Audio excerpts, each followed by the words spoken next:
Hello दोस्तों, स्वागत है आपके अपने यूट्यूब चैनल लिथियम क्लासेस में। आज हम लोग कक्षा 10 के चैप्टर नंबर 2 स्टार्ट करने वाले हैं, एकदम बेसिक लेवल से। ठीक है, यदि आप लोग इस चैनल पे नए हैं ना, तो आप लोग जो है इस चैनल को सब्सक्राइब कर दें, ताकि इसी तरह के वीडियो सब जो है ना उसका नोटिफिकेशन आपको पहले मिले। ठीक ना। आज हम लोग पोलिनोमियल पढ़ने वाले हैं, बहुपद। ये बहुपद होता क्या है, कहाँ से इसका क्या रंग है, क्या रूप है, इसके बारे में सारा चीज़ समझेंगे। और 17 फरवरी से एग्ज़ाम है क्लास 10th वाले का। ठीक है, तो उस हिसाब से हमने ये टॉपिक को चुना है, क्या कि एक अलजेब्रा ही है जिसमें कुल 20 नंबर का चैप्टर है, पूरा अलजेब्रा, जिसमें पोलिनोमियल आता है, दो चर वाले रेखिक समीकरण आता है, और अंकगणित का जो भी ऐसा पॉइंट है उस सब आता है अलजेब्रा में, जो कि 20 नंबर का पूछा जाता है। ठीक है, तो आज हम लोग स्टार्ट करने वाले हैं पोलिनोमियल। बस 2-3 वीडियो का खेल है, 2 से 3 वीडियो में ये पोलिनोमियल ख़त्म है, और एकदम कम से कम 10 नंबर का तो चैप्टर होगा, 10 नंबर आपके कब्जे में। ठीक है, तो इस वीडियो को शुरू से देखें, अंत तक बने रहें। बहुत ही अच्छा क्वेश्चन होने वाला है और बेसिक की जानकारी आपको मिलेगी, ताकि जो भी आगे की तैयारी है वो आपके लिए आसान हो सके। ठीक है, देखिए बहुपद, पोलिनोमियल आखिर होता क्या है। तो देखिए पोलिनोमियल जो है क्या होता है कि बहुपद चर x का ऐसा बीजगणितीय है, ऐसा बीजीय व्यंजक है जिसमें x के केवल अऋणात्मक पूर्णांक घाती या आरोही क्रम में हो या अवरोही क्रम में, ये सब बात पल्ले पड़ने वाले नहीं है। ठीक है, देखिए अब हम एक बात ही लेके चलते हैं कि बहुपद होता क्या है। बहुपद जैसे कि x² प्लस 4x प्लस 6, इस तरीके का जो है बहुपद आप लोग पढ़े होंगे। इसको फैक्टर करना सीखे होंगे, बस फैक्टर ही करना आ जाएगा, वही हो गया। लेकिन इसके बारे में हम डिटेल में भी जानकारी प्राप्त करेंगे। जैसे कि देखिए बहुपद होता क्या है, जब कोई फंक्शन, जब p ऑफ x, देखिए x के लिए जब बिलोंग्स करेगा तो ये फंक्शन x के ऊपर डिपेंड करेगा। जैसे कि कोई भी चर लिखेंगे तो सिर्फ हमको x ही देगा। ठीक है, यदि यहाँ हम y रखने का प्रयास करते हैं तो यहाँ y के फॉर्म में आएगा। ये सब जो है बहुपद पे ही काम करता है। ठीक है, तो अब इसमें क्या है, बहुपद जो होता है उस बहुपद में जो भी वेरिएबल होता है, जो भी चर होता है, x हो, y हो, z हो, कोई भी वेरिएबल, ABCD का कोई भी लेटर हो, उसका जो घात होता है ना, वो कभी अऋणात्मक नहीं होता, मतलब ऋणात्मक नहीं होता है। ठीक है, ऋणात्मक नहीं होना चाहिए, वो पूर्णांक होगा लेकिन ऋणात्मक नहीं होगा, वही हमारा बहुपद कहलाता है। जैसे देखिए इसका घात क्या है, 2 है, इस पे क्या है, 1 है, और यहाँ x पे पावर 0 रख सकते हैं, तो ये ऋणात्मक नहीं ना है, तो इन्हीं को हम लोग बहुपद बोलते हैं। अब इसमें क्या है बहुपद के बारे में, कि बहुपद जो होता है, कि बहुपद कितने प्रकार के होते हैं, ये भी बात है। देखिए बहुपद का प्रकार भी है आगे, अभी हम लोग एक बार पढ़ लेते हैं क्या, कि बहुपद का जो है ना वर्गीकरण कैसे हुआ। ठीक है, देखिए बहुपद का वर्गीकरण यही पढ़ते हैं, ताकि डायरेक्टली हम लोग, उतना अभी समय भी नहीं है ना कि डील करेंगे, लेकिन फिर भी पूरा अच्छी तरीके से बहुपद को पढ़ेंगे और आगे बढ़ेंगे। तब देखिए बहुपदों का वर्गीकरण,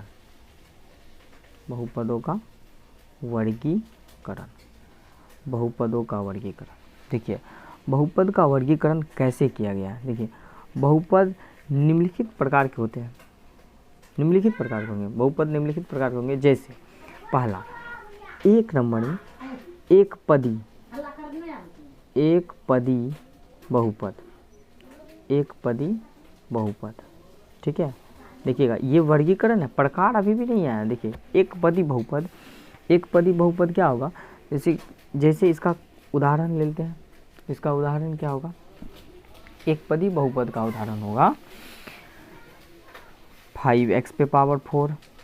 ठीक है, या नहीं तो ले लेते हैं 4x, ठीक है, या नहीं तो ले लेते हैं 7x पे पावर 3 आदि। इसी तरीके का इसमें देखिए ये एक पद है, ये एक पद है और ये एक पद है, मतलब ये अलग अलग पद है, ये पहला पद, ये पद है, ये पद है, मतलब ये एक पदी बहुपद का, ठीक है। उसी तरह द्विपदी बहुपद, द्विपदी बहुपद।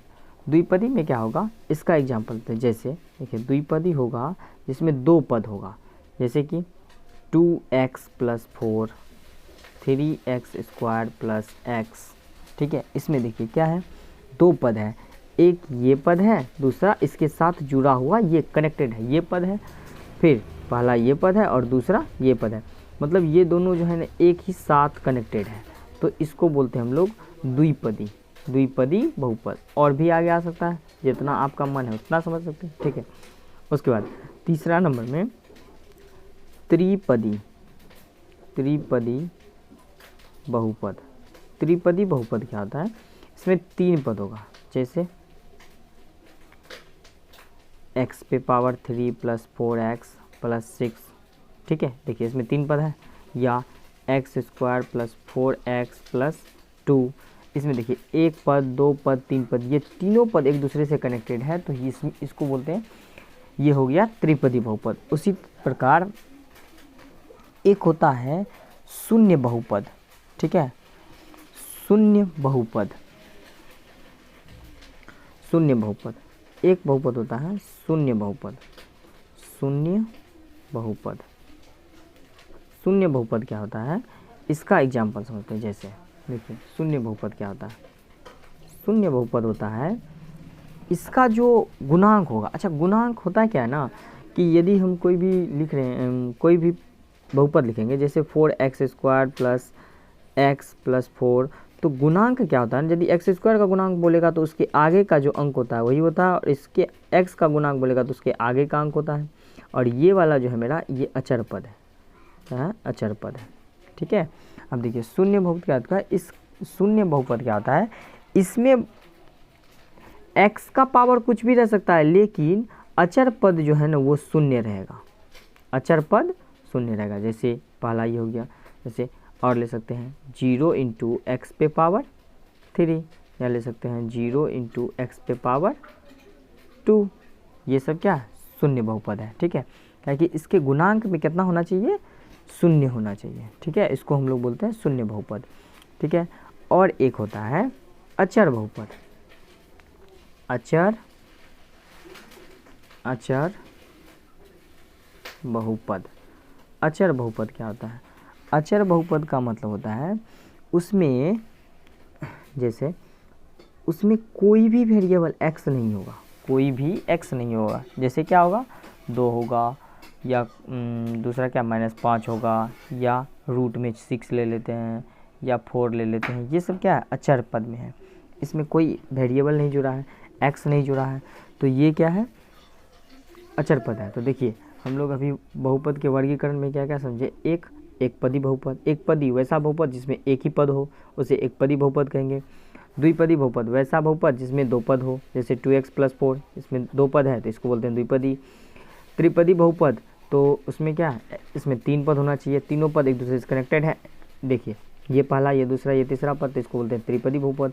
शून्य बहुपद उसे बोलते हैं जिसके गुणांक में 0 लगा, यानी तो इसको हम 0 भी बोल सकते हैं, क्या कि इससे मल्टीप्लाई करेंगे तो ये 0 हो जाएगा, तो शून्य बहुपद बोलेगा तो सीधा शून्य भी हो सकता है, ठीक है।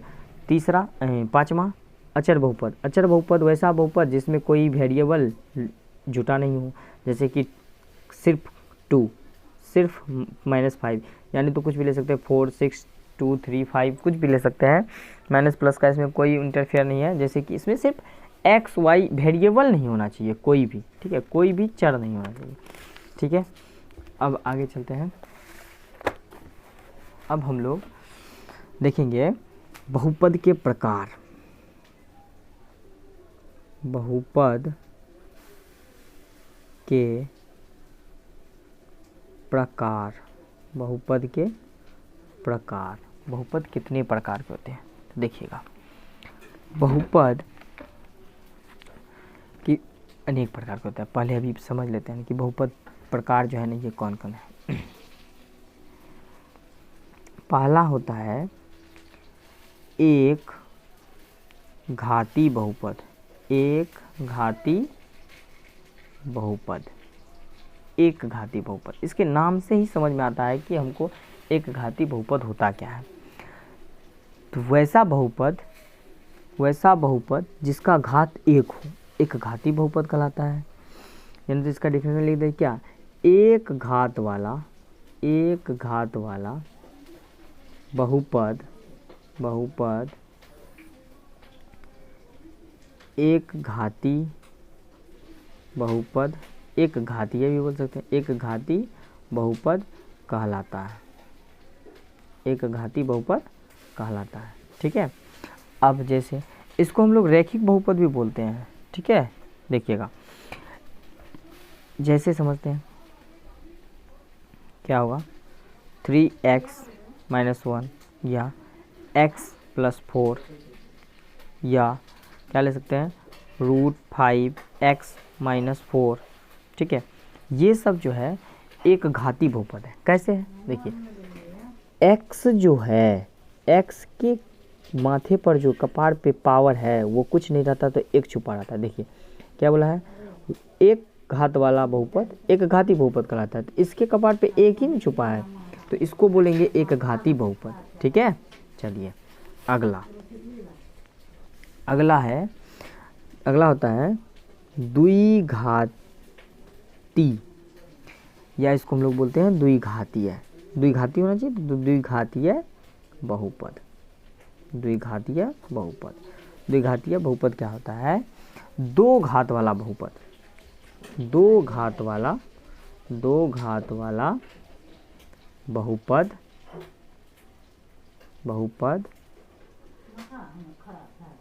द्विघातीय बहुपद कहलाता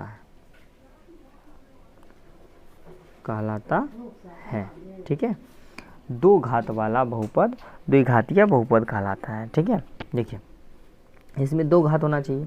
जैसे एग्जाम्पल से समझते हैं क्या, पहला नंबर में ले लेते हैं 2x² + 4x + 6। देखिए इसमें मैक्सिमम घात कितना है, 2 है।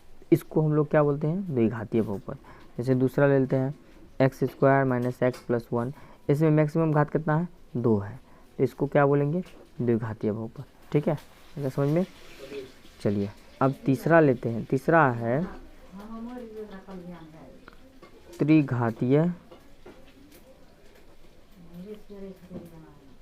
त्रिघातीय बहुपद।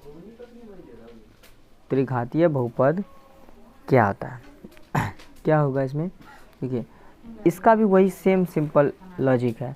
तीन घात वाला बहुपद क्या हो जाएगा, तीन घात वाला बहुपद, तीन घात वाला बहुपद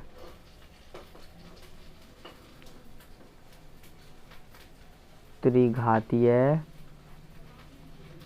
बहुपद कहलाता है। जैसे इसमें घात कितना होना चाहिए, 3। जैसे कि 2x पे पावर 3 + 6x² + 3। देखिए इसमें मैक्सिमम घात कितना है, 3, तो इसको क्या बोलेंगे, त्रिघातीय बहुपद। ये पहला हो गया। दूसरा भी एग्जाम्पल ले लेते हैं, -5x² + 2x, x पे पावर 3 + 1। देखिए इसके आगे में क्यूब नहीं लगा है लेकिन यहाँ लगा है क्यूब, तो इसको बोलेंगे हम लोग त्रिघातीय बहुपद। त्रिघातीय बहुपद, ठीक है। अगर समझ में, एक और चतुर्थ घातीय बहुपद। चतुर्थ घातीय बहुपद, ठीक है। चतुर्थ घातीय बहुपद क्या आता है, वही होगा चार घात वाला बहुपद चतुर्थ घातीय बहुपद कहलाता है। जैसे एग्जाम्पल समझ लेते हैं, x का घात मैक्सिमम कितना होना चाहिए, 4। जैसे x to the power 4 plus 2x cube plus 4x plus 6, ये भी हो सकता है। या दूसरा ले लेते हैं x पे पावर 4 प्लस 2, ये भी हो सकता है। या तीसरा ले लेते हैं x पे पावर 4 प्लस 6x पे power 3 plus 6x square plus x plus 10, ये भी हो सकता है। इनको हम बोलते हैं चतुर्थ घात, ताकि x का मैक्सिमम पावर कितना है, 4। ठीक है, तो देखिए इसके बारे में, बहुपद के प्रकार के बारे में हम सारा डिटेलिंग में पढ़ चुके हैं। अब देखिए एग्जाम में ऑब्जेक्टिव पूछता है, ठीक है। अच्छा ऑब्जेक्टिव बात की बात है, हम लोगों को इस चैप्टर में बहुपद में इतना डिटेल में जाने की क्या आवश्यकता है। हम लोगों को इस चैप्टर में सिर्फ द्विघात बहुपद के बारे में पढ़ना है। किसके बारे में, इस द्विघात बहुपद के बारे में पढ़ना है, सिर्फ और सिर्फ द्विघात बहुपद के बारे में पढ़ना, इसके बारे में ही चर्चा करना है, इसके बारे में ही हमको सोचना है, इसके बारे में ही हमको एग्जाम में पूछा जाएगा। ठीक है, जो चीज़ है सब इन्हीं से कनेक्टेड है, ये सब जो है ना, ये सब कुछ नहीं पूछा जाता है, जो भी पूछा जाएगा। एक चीज़ और हो सकता है, एग्ज़ाम में कभी कभी ये क्वेश्चन त्रिघात से भी क्वेश्चन पूछा गया है, ठीक है, तो इसको भी हम पढ़ लेंगे, लेकिन बहुत कम क्वेश्चन पूछा गया, जो भी पूछा गया है द्विघातीय बहुपद से ही पूछा गया, तो दोनों पढ़ लेंगे, द्विघातीय भी और त्रिघातीय भी। ठीक है, तो अभी हम लोग द्विघातीय बहुपद पे चलते हैं, जो कि मेन मेरा पॉइंट है। ठीक है, अब देखिए डायरेक्ट यहाँ आते हैं द्विघातीय बहुपद पे, ताकि आप लोगों को एकदम सटीक तरीका से समझ में आ जाए, सीधा बात समझिए। देखिए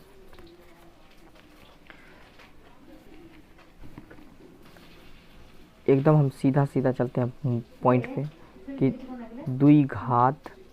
द्विघातीय बहुपद को लिखने का, देखिए किताबी ज्ञान में नहीं, अपना ज्ञान में चलते हैं। द्विघातीय बहुपद को लिखने का तरीका कैसा होना चाहिए, या तरीका क्या है। ठीक है, देखिए तरीका क्या है, कैसे होगा।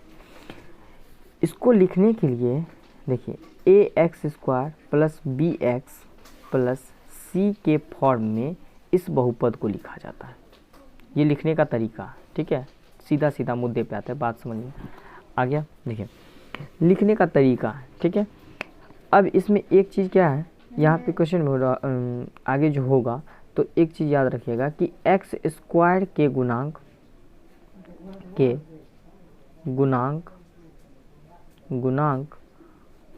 को a कहते हैं, ठीक है। और दूसरा x के गुणांक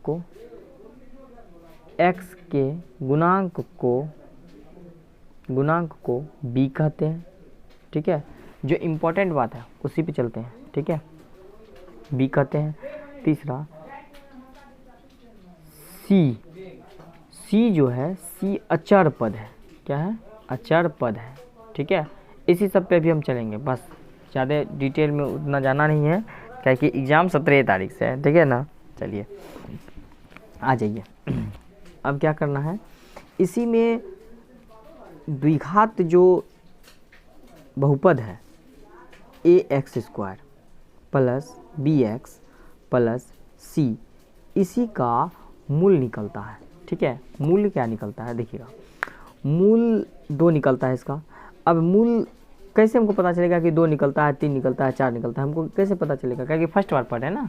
एक चीज़ ये भी होता है ना, अब देखिए हम एक सिंपल लॉजिक बताते हैं, क्या कि एक घाती जिसका घात जितना होगा उस बहुपद का शून्यक उतना ही निकलेगा, ठीक है। जैसे कि एक घाती बहुपद में बोलेगा कि शून्यकों की संख्या कितनी है, तो एक घाती बहुपद में शून्यकों की संख्या 1 है, ठीक है।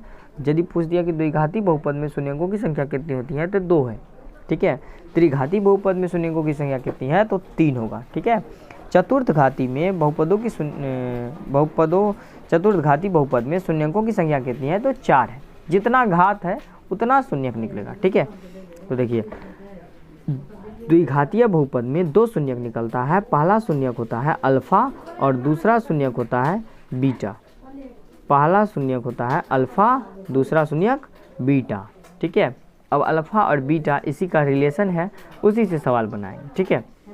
देखिए अल्फ़ा और बीटा निकलता है, ठीक है। तो देखिए एक होता है रिलेशन में क्या कि शून्यंकों का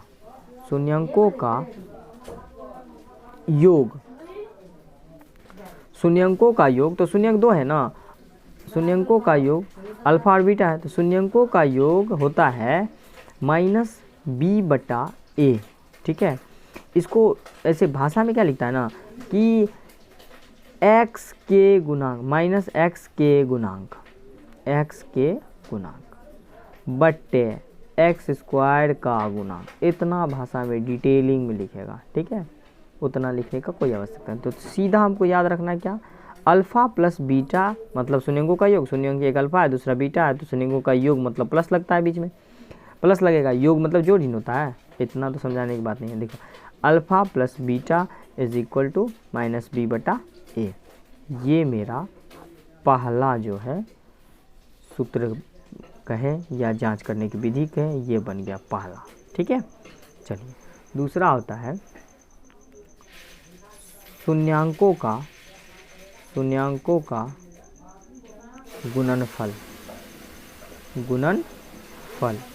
शून्यंकों का गुणनफल वही भाषा में लिखेंगे तो होता है क्या, अचर पद बट्टे x² का गुणांक, ठीक है। अब देखिए शून्यंकों का गुणनफल क्या होगा, अल्फ़ा इंटू बीटा, क्या कि पहला शून्यंक अल्फ़ा है दूसरा बीटा है, तो शून्यंकों का गुणनफल अल्फ़ा गुना बीटा, अल्फ़ा इंटू बीटा। और अचर पद तो c होता है, और x² का गुणांक, तो x² का गुणांक क्या है, x² का गुणांक यहाँ देखेंगे तो x² का गुणांक a है, तो यहाँ से आ गया a, तो अल्फ़ा इंटू बीटा का मान होता है c/a, ये हो गया मेरा दूसरा, जांच करने है या सूत्र बताएं कि या जांच करने का, ठीक है, इसी सब पे बनेगा, ठीक। उसके बाद त्रिघात का भी हम लोग देखिए लेते हैं, क्या कि त्रिघात का क्वेश्चन पूछता है, तो त्रिघात भी समझ लेते हैं। देखिए अब एक इसमें एक चीज़ और है ना, क्या कि देखिएगा जब द्विघात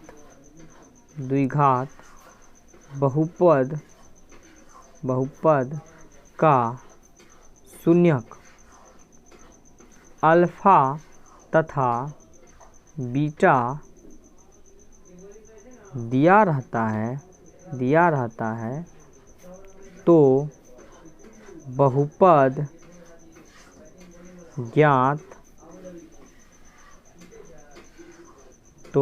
ज्ञात करना कैसे होता है, कैसे ज्ञात किया जाता है।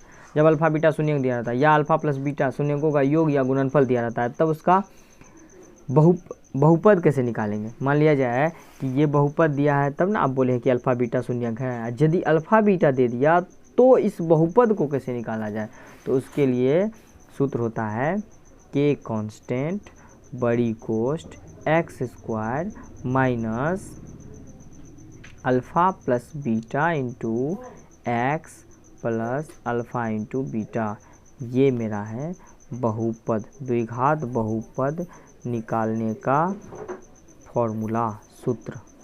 ये एग्ज़ाम में 100% आता है, इसको VVI में रखिए, काहे कि इससे क्वेश्चन पूछा गया है बार बार, ठीक है ना।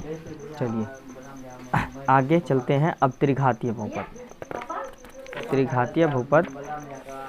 बहुपद क्या होता है उसके बारे में चलते हैं। आज 2.1 ख़त्म ही कर लेंगे, थोड़ा सा वीडियो लंबा हो जाएगा, कोई दिक्कत नहीं है, लेकिन देख लीजिएगा, ठीक है। 2.1 ख़त्म ही कर लेंगे। अब त्रिघातीय बहुपद क्या है कि आज जो भी इम्पोर्टेंट बात है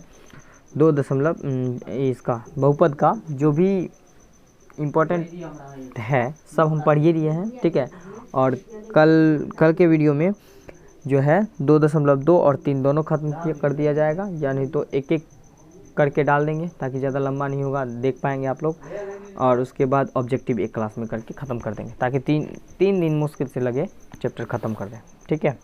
चलिए अब हम लोग पढ़ते हैं त्रिघातीय बहुपद। अच्छा, त्रिघातीय बहुपद लिखने का जो तरीका होता है ये समझिए, डायरेक्ट तरीके पे आते हैं। त्रिघातीय बहुपद का तरीका जो होता है लिखने का, वो ax पे power 3 plus B X square plus C X और प्लस में डी। ये त्रिघातीय बहुपद लिखने का तरीका है, ठीक है। चलिए, अब त्रिघातीय बहुपद में 3 शून्यक निकलेगा, त्रिघातीय बहुपद में भी 3 शून्यक निकलेगा। कौन कौन निकलेगा? तो त्रिघातीय बहुपद में भी 3 शून्यक निकलता है। पहला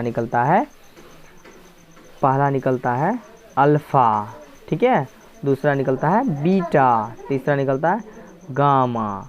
अल्फा बीटा गामा, त्रिघातीय बहुपद में 3 शून्यक कौन कौन? Alpha beta gamma, alpha beta gamma, ठीक है। चलिए, तो अब इसमें भी होगा क्या कि शून्यकों का योग। देखिएगा क्या क्या है इसमें। तो इसमें है शून्यकों का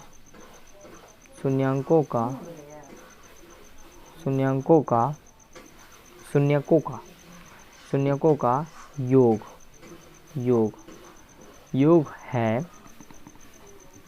होता है माइनस एक्स स्क्वायर का गुणांक बट्टे एक्स क्यूब का गुणांक, ठीक है।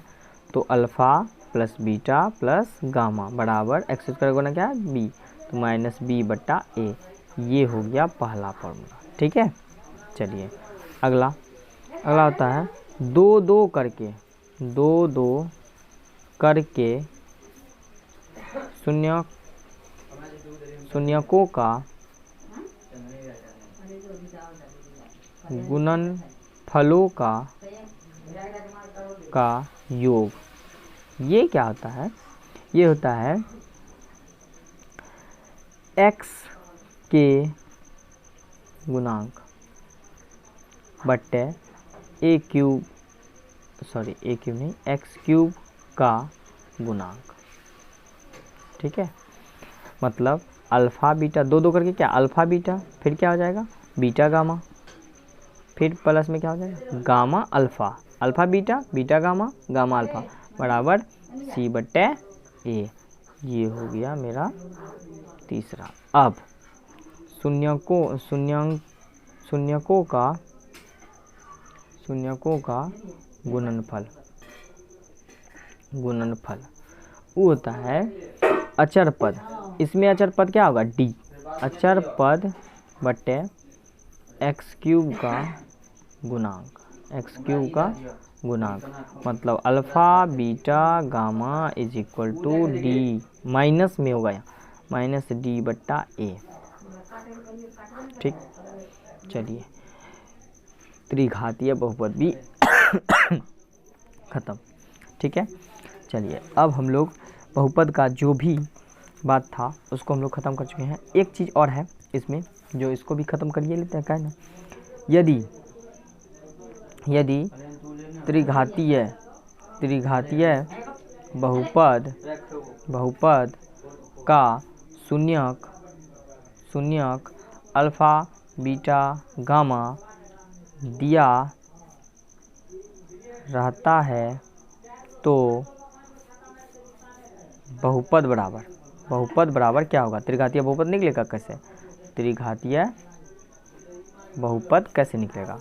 तो त्रिघातीय बहुपद निकलेगा के कांस्टेंट बड़ी कोष्ट एक्स पे power 3 minus alpha plus beta plus gamma into x plus alpha beta plus beta gamma plus gamma alpha into x minus alpha beta gamma. ये जो है सूत्र बन जाएगा जब हमको शून्यक और या शून्यकों का योग दिया रहेगा तो त्रिघातीय बहुपद कैसे निकालेंगे उसके लिए, ठीक है। तो यहाँ तक में मेरा जो भी थ्योरी वाला पार्ट था सारा ख़त्म हो चुका है, ठीक है। आप लोग इसको जो है आराम से कॉपी कलम लेके बैठ के आराम से जो है इसका सब कुछ नोट कर सकते हैं। उसके बाद ऑब्जेक्टिव इसमें करेंगे खूब, काहे कि हम लोग थ्योरी पढ़ चुके हैं ना, पूरा थ्योरी पढ़ लिए हैं, ठीक है। अब हम लोग एक्सरसाइज 2.1 भी ख़त्म कर लेते हैं। उसके बाद इसमें थोड़ा सा है, 5 को सवाल है, मतलब आसान है, तुरंत ख़त्म हो जाएगा। अब क्या है ना, ये आ गया क्वेश्चन, ठीक है। देखिए, एक होता क्या है कि द्विघातीय बहुपद जो होता है ना, दो तरीकों से सॉल्व होता है। एक होता है ग्राफीय विधि से, दूसरा होता है बीजगणितीय विधि से। तो यहाँ हम बता देते हैं क्या होता है। देखिए, द्विघातीय बहुपद जो होता है, द्विघातीय बहुपद को जो सॉल्व करते हैं, सॉल्व करने का जो मतलब बनाने का, हल करने का जो तरीका होता है ना, वो एक होता है ग्राफीय विधि से, मतलब ग्राफ खींच के उसका शून्यक कितना होगा, कै गो निकलेगा, ठीक है। और एक होता है बीजगणितीय विधि से, बीजगणितीय विधि से मतलब x मान के x के फॉर्म में ले जाके उसका जो है शून्यक कितना निकलेगा। और एक होता है ग्राफ के माध्यम से। तो दोनों विधि समझना है। इसमें ग्राफ के माध्यम से आपके सिलेबस में दिया तो है, लेकिन क्वेश्चन पूछा नहीं है कितने बार, ठीक है। कभी कभार हो सकता है पूछ दे, लेकिन इसीलिए हम ये क्वेश्चन को लाए हैं, ठीक है। तो इसको भी समझ लेते हैं। तो इसमें क्या बोला है, ये क्वेश्चन ख़त्म ही करते हैं। यहाँ बोला है कि किसी बहुपद px के लिए y, किसी बहुपद px के लिए y is equal to p of x का ग्राफ नीचे आकृति 2.10, मतलब ये 2.10 आकृति है, में दिया गया है। प्रत्येक स्थिति में px के शून्यंकों की संख्या ज्ञात कीजिए। मतलब x के, ये तो ये जो है ये क्या है, चतुर्थांश है। इसमें ये x एक्सिस है, ये x डैश, ये y डैश। बोल रहा है कि x एक्सिस पर जितना भी देखा गया है, उस पर जो भी डॉट बिंदु है, उसमें जो भी x को काटा है ना, वही जो है शून्यक कहलाएगा। x के फॉर्म में बोला है। यदि y के फॉर्म में बोलता तो y के ऊपर जो घुमा के काटता ना, वो इतना ही शून्यक होता। लेकिन यहाँ x के फॉर्म में बोला है, तो ये रेखा हम देखेंगे कि ये रेखा x को कितने जगह पे काटा है।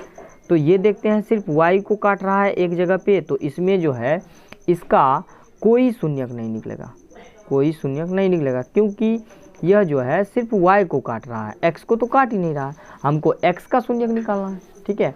दूसरा नंबर में आते हैं। दूसरा नंबर में ये देखते हैं, ये घूम के गया है, y को काटा है, y को काटते काटते x को भी काटा है एक जगह, ठीक है। तो इसका शून्यक कितना हो जाएगा, 1। x का शून्यक कितना हो गया, 1, ठीक है। उसके बाद नंबर 3 में ये x कितने जगह काटा है, देखिए यहाँ से गया है एक जगह काटा, y में काटा, y को तो गिनती नहीं लेंगे। उसके बाद x में फिर यहाँ काटा 1, फिर यहाँ काटा, तो 1 2 3, इसका कितना शून्यक है, 3, ठीक है। इसमें 3 शून्यक है। इसमें एक जगह काटा हुआ x में, फिर एक जगह काटा है 2 जगह, तो इसमें शून्यकों की संख्या कितनी है, 2। अब आगे ये इसमें एक यहाँ काटा है, एक यहाँ काटा है, फिर ये y में आ गया, 1 1 2, एक यहाँ काटा है 3, एक यहाँ काटा है 4। इसमें शून्यकों की संख्या कितनी है, 4। x की शून्यकों की संख्या 4। अब यहाँ आ जाइए, इसमें क्या काटा है, एक यहाँ काटा है, एक नहीं, यहाँ नहीं काटा है, यहाँ क्या किया ना, यहाँ सिर्फ आके छू के चल गया। काटने का मतलब होता है एक रेखा को दूसरी रेखा भेद देना, एकदम ऐसे करके आर पार हो जाना, लेकिन ऐसा नहीं किया, सिर्फ यहाँ से आके छू के निकल गया है। तो एक यहाँ काटा है, यहाँ कुछ नहीं काटा है, यहाँ ई वाई में काट दिया, एक यहाँ काटा, एक यहाँ काटा, तो 1 1 2 1 3, मतलब इसमें x का शून्यकों की संख्या कितनी है, 3, ठीक है। तो एक्सरसाइज 2.1 ख़त्म, ठीक है। तो देखिए, आप लोग, वीडियो लंबा भी हो जाएगा, ठीक है। तो आप लोग जानते ही हैं, आप लोगों को यदि वीडियो अच्छा लगा हो तो लाइक करें, कमेंट कर दीजिए, शेयर कीजिए और सब्सक्राइब ज़रूर कीजिए, ठीक है। और ज़्यादा से ज़्यादा, अभी तो एग्ज़ाम का टाइम है, तो ज़्यादा से ज़्यादा दोस्तों के पास शेयर कीजिए, ताकि इसमें जो ऑब्जेक्टिव आने वाले हैं ना, जितने भी ऑब्जेक्टिव आएगा, साइंस का भी आएगा, वो सारे जो भी ऑब्जेक्टिव आएगा ना, उन सब के लिए हेल्पफुल हो, ठीक है। बस आज के लिए बस इतना ही। जय हिंद।